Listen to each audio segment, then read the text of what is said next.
Hello and welcome to Tractor Noise with me, Adam Cornish, and I am doing my first solo today, so please bear with me.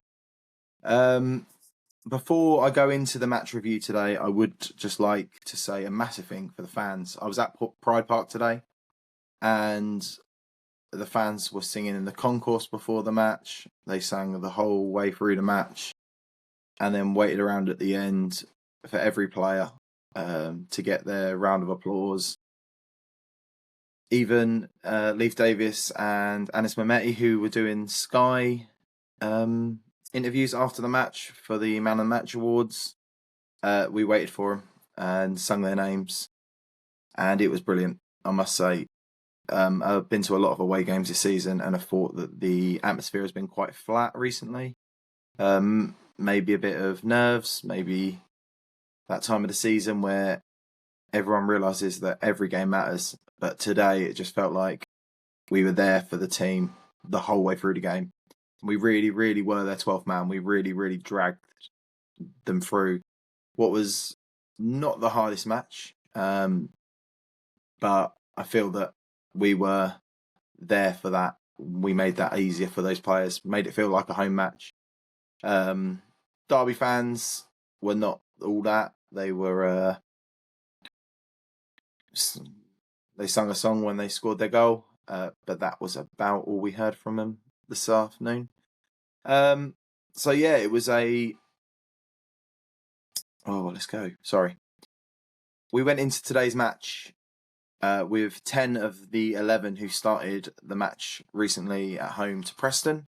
Our only change was Jack Taylor came in for Jens Kjust in the middle, which wasn't unexpected. Obviously, McKenna likes to rotate those two, so we did see that as a possibility. Ivan Azon started up front again after his headache, which was good. He probably deserved his start. He's really come on in the last few weeks, so that was a good sign for him. Obviously, no striker in the January window, which everyone was expecting. So we go with what we've got, and Ivan Azon seems to be the name at the moment over George Hurst, who was on the bench, and so was Chuba Akpom.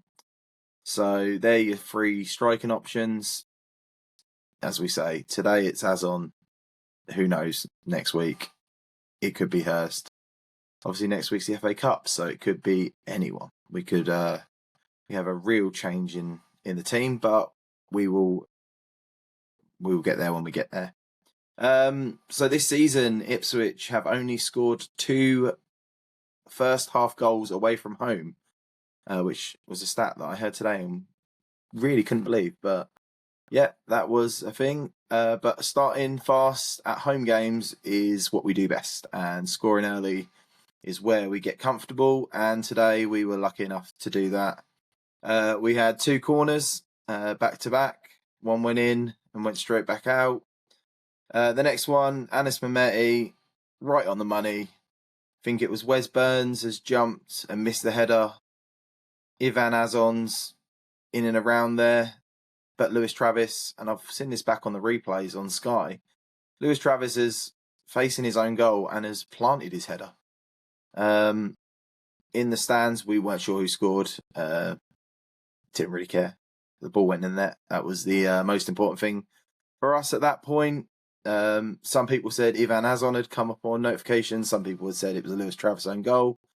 And obviously, Lewis Travis being a ex-Ipswich loanee and a bit of a villain from the home match we recently played against them, where he stamped on, I think it was Jens Kjust or Jack Taylor. I can't remember one of them. And probably should have been sent off. Obviously wasn't. No respect action. He got a few boos before the match, and then we sung his name. Because, yeah, he put Ipswich ahead without even playing for us. And we then should have been 2-0 up. 17 minutes into the match, we have been in on 1-on-1. Jack Clark, I think it was, sorry. Get these Jacks. Jack Clark has dribbled, taken on a man, and he's played a ball through. Anis Mehmeti 1-on-1, and it's a really good save from the Derby goalkeeper. He's made himself big. He's got his hands to it, and he's pushed it away, which is unfortunate. After that, there was a couple of silly fouls. Mehmeti and Jack Taylor both got booked. At this point, it was a very stop-start half. I didn't think the ref had a bad half. The first yellow card for Travis after 13 minutes was basically exactly what Jack Taylor did. So if he's going to be consistent, which we asked for in referees, then you're going to get consistency and you're also going to get the booking. But except for that, Derby had a chance in the 44th minute. It was their first shot of the game. The only real time they got a hold of the game was those last 5 minutes. We seemed to, our heads seemed to go to break early. They had a chance, but it was, I think it actually got closer to the corner flag than it did our goal. Christian Walton was not worried at all. But that was around that was about it for the first half. There was Ipswich just too many overpassing. There's a few times that we get into the edge of the box and it's just like you're begging for a shot. But they're obviously trained in a different way and they've played very well. They've kept the ball very well. Limited Derby to very, very little possession. And except for that, that was the first half. So I will see you in the second half for the second half review of Track the Noise podcast.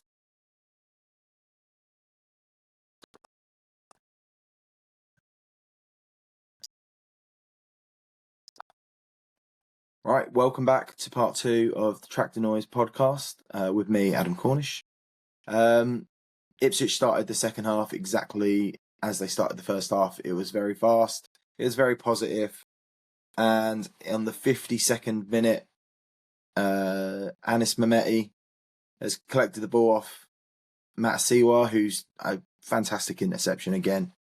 Mehmeti's ran from his own half 20, 30 yards, and he's put the ball straight through 3 defenders who are all looking at each other.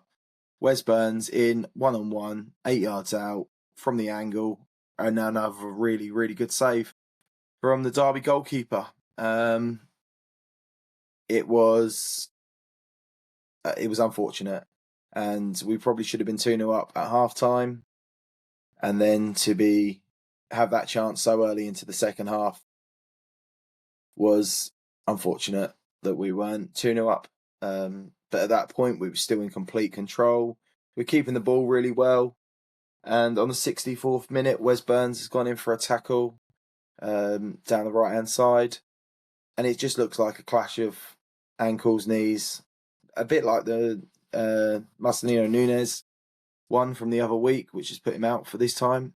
Wes didn't get up from it.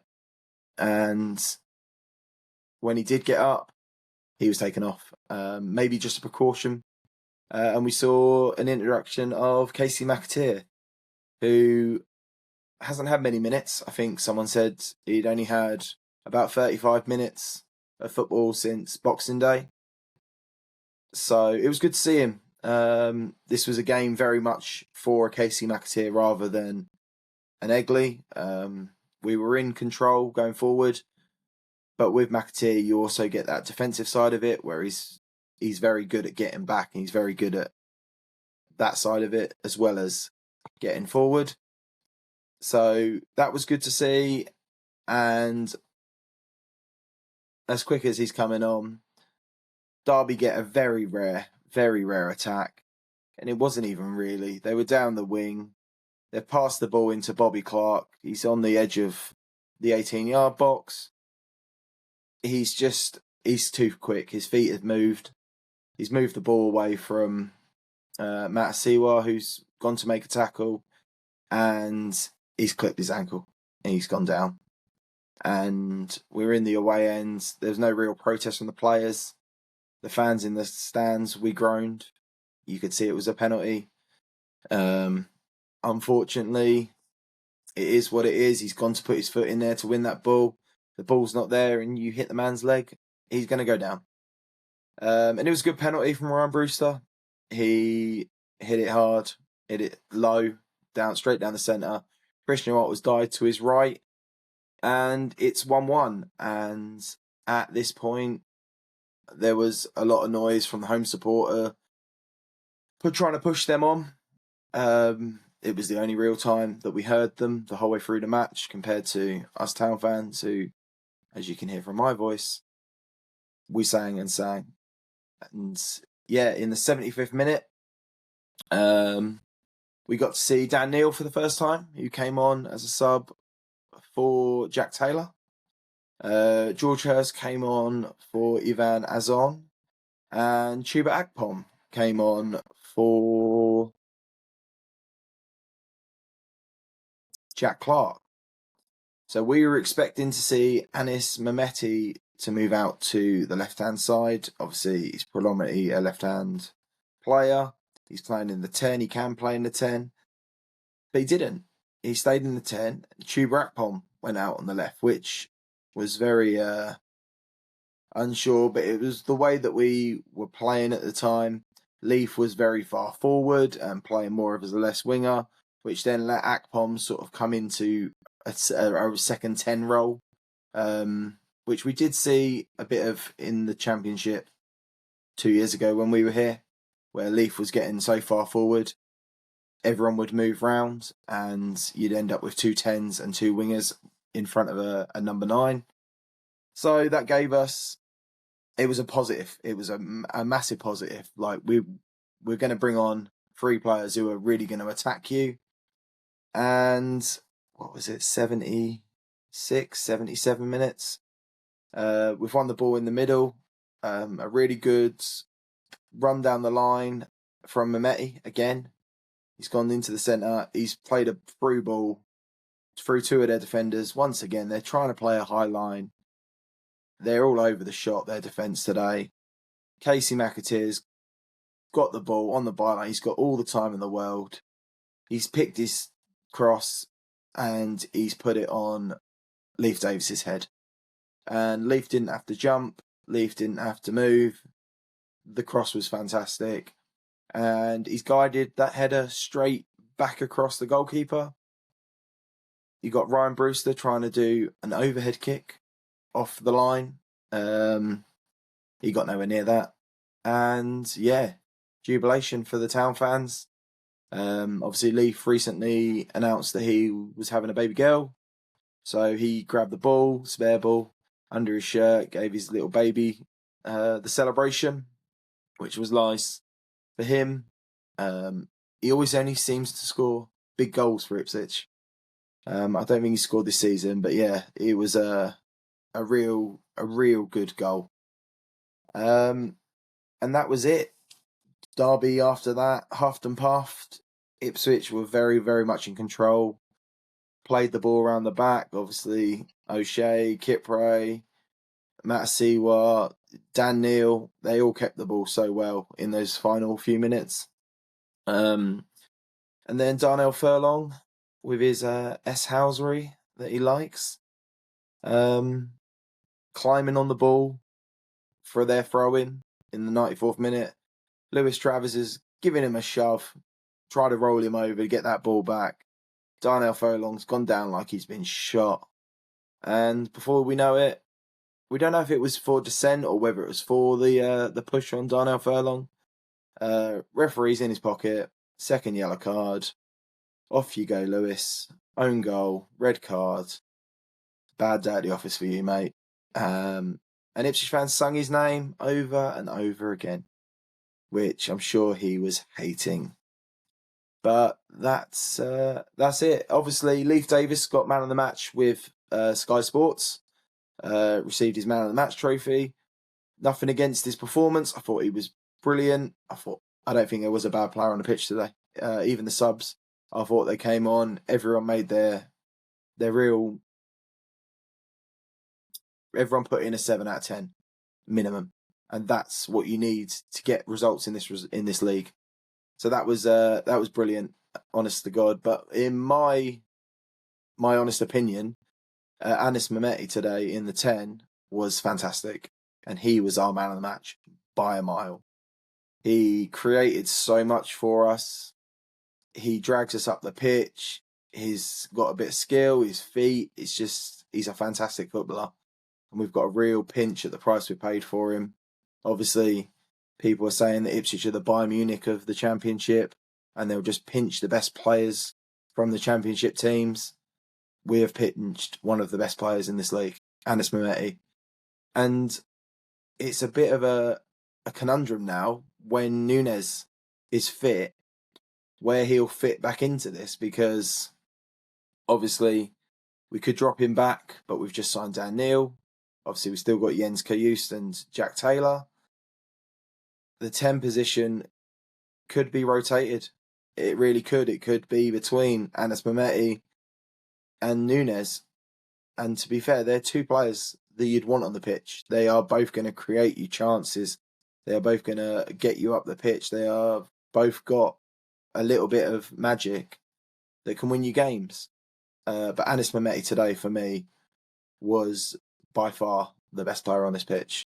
So it's fantastic. Like, for a guy who's only been here 2 weeks, this is the best thing about the January transfer window, when you're able to sign a player who is match ready. He's fit and ready to go. You're going to get this instant player in your squad, rather than one you have to with Dan Neil. Obviously, he's a fantastic player. He's shown that over the last 4 years at Sunderland, captain him for the last 2, and he's going to be an important part of this squad. But where he hasn't played any minutes, we're talking less than an hour of football in the last 6 months. Yes, he'll keep himself fit, but there's match fitness and there's fitness, and they're two different things.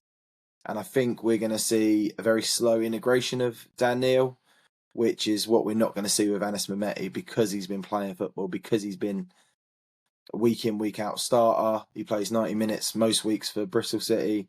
He's ready to go. And today, he was just enjoying his football. So he looked brilliant. His passing was great. We ripped them open time and time again. But if we're going to go through the squad, Christian Walton, very solid. He didn't have much to do at all today, but what he did well. Obviously, good distribution. Kicked it long when we needed to, because there was no real time where we were under pressure.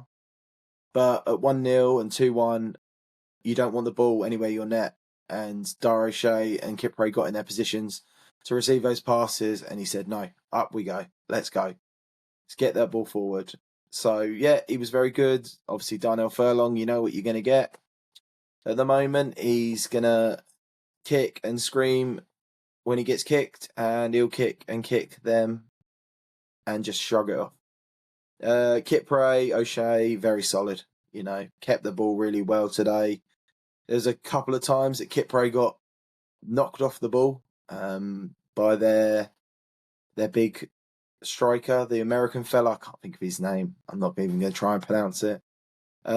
He flattened Kipre in the first half. He put him purely on his arse, and it was like, ooh, come on, get up. But it was a very solid performance from both of them. Leif Davis, fantastic. Once again, where we didn't have it at Sheffield United, Leif getting forward gave Jack Clark so much time, so much space. Davis might think that he's making wasted runs where he goes forward and doesn't receive the ball, but he knows they're not wasted, because he knows that he's opened up that pitch and he's brought other players into it. I was quite critical of Jack Taylor on my first pod from the Sheffield United game. I thought he was very sloppy and poor. Today, he was very tidy, very clean. He had a shot today from outside the area, which was nice to see, because it does feel like he lost that confidence. We're not going to talk about it. It didn't hit the net. It didn't hit the target. But it's good to see that he was able to open up his body and get the shot off. Matasiwa, fantastic. Really, really breaks up play. lost the amount of times that he won the ball back in interceptions today. Brilliant, absolutely brilliant. I know when I spoke to Tom before I started the pod, and he asked me who was our signing of the season, I did say that Matt Siwa was too easy to say. And the reason I said it was because when you're buying a player for £10 million in the Championship, he better be the best player in your squad. He better be the best player in your team. And that is exactly what Matt Siwa is. So I did say Darnell Furlong, but that was just purely because I've always felt like even though we had an accumulation of right backs, we lost Tuanzebe, who's been our best right back for many, many years. And Harry Clark just wasn't going to cut the mustard. We don't want to keep... Well, last year we had a few situations where Dara O'Shea went out there. We don't want that. We need him in the centre. We know that Jacob Greaves can do a job at fullback, but you need a right back out there. And the way that Ipswich play with Leif getting forward, you need someone who's going to come inside and sit there and work as a free, and Darnell Furlong is perfect at that. Going forward, we then had Wes Burns had a very, very good game, very strong, very good at running. There was one time where we've broke from their corner, and Wes has got it. And 2 years ago, Wes gets that ball, he puts it past him, and he runs Gareth Bale style round the outside of you and gets there. He didn't have it today. There's a few times where it was just like, go, open your legs. Obviously, that injury has affected some of that speed, and it's probably a bit of in his mind as well. So we didn't see the burst of pace that we've seen previously. But Wes had a very good game. Obviously, Mehmeti, for me, he was 9.5 out of 10. He was... The only thing that missed him was a goal. And there was a few times where he's dribbled and taken men on, and you just want him just to put his foot through it and just put one in the top corner. And you know it's coming. It will come. He will score goals for us this season. Like, he's got 8 already for Bristol City, who are underachieving. He got 6 assists, and honestly, I could see him getting 8 and 6 for us in the second half of the season and really, really being a big player. Going forward, who do we have? Oh, Jack Clark. Jack Clark is Jack Clark. He's, fancy feet, brilliant at what he does. Some of his passes into Azon and Mehmeti's chances, he opened them up time and time again. They didn't know how to control him. It seemed like they were trying to double up on him, but when they were double up on him, Mehmeti went across, and then it was 2-on-2, and we've got a lot of better players than you have. And Ivan Azon, it was a 7 out of 10. He was probably the least effective player on the pitch, but an Ipswich striker, as we know, they don't have to score the goals. They do all the dirty work, which Azon always does. He's happy to put himself about. He got kicked a few times and he got really frustrated at one point. You could see him proper going at the ref, which, you're going to get kicked. You're going to get knocked over. You've got to get up and get on with it. And yeah, it was good to see him back out there. Maybe we're going to see a change next week, obviously, with the FA Cup. But now we've got 2 weeks, really, until our next league match. And in those 2 weeks, this could be about integrating players. We're going to see Dan Neil start more than likely next week at Wrexham to give him the 60 minutes of that side of it, to try and build up those minutes for him. We're going to see players like Casey McAteer, who came on today, and he got his assist. Everyone's been saying the whole time, Casey McAteer, 0 assists, 0 goals. Casey McAteer now has 1 assist, which is fine. It's a start. Everyone needs that first one. And he played really well today. When he came on, his runs were good. He took a man on. Yes, he made a silly decision and tried to stop them from taking a free kick and stood in front of the ball and got himself booked. But at that point, we were 2-1 up and trying to slow the game down. and you take a yellow card. That will just about do it, I think.